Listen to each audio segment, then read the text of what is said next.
Hi, my name's Elspeth Foran, and one of the most stressful and challenging times in my life was not succeeding in my initial attempt to get into medical school. In the aftermath of my rejection, I struggled a lot with self-doubt and I changed course. I returned to my interest in neuroscience, getting a master's degree and venturing into research. However, it was during my time in research that I realized that I was meant to become a surgeon, and that I couldn't allow my self-doubt or challenges in life to stop me from pursuing this.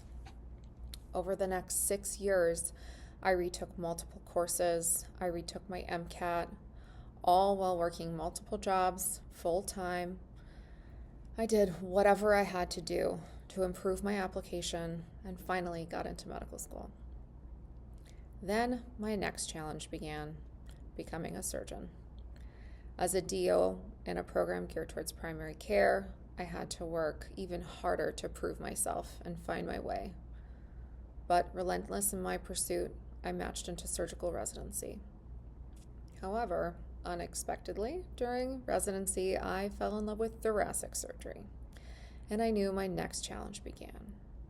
However, this time, I was not alone.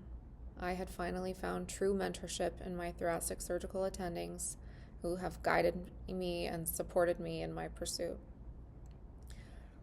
As far as my interest in thoracic surgery, they lie predominantly in general thoracic and thoracic surgical oncology.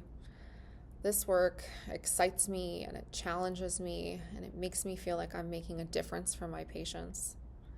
I've also really enjoyed my exposure to cardiac surgery, and during my future fellowship, I hope to have as much exposure to both fields as possible so that I can be the best thoracic surgeon for my patients. Thank you so much for your time, and I look forward to hearing from you.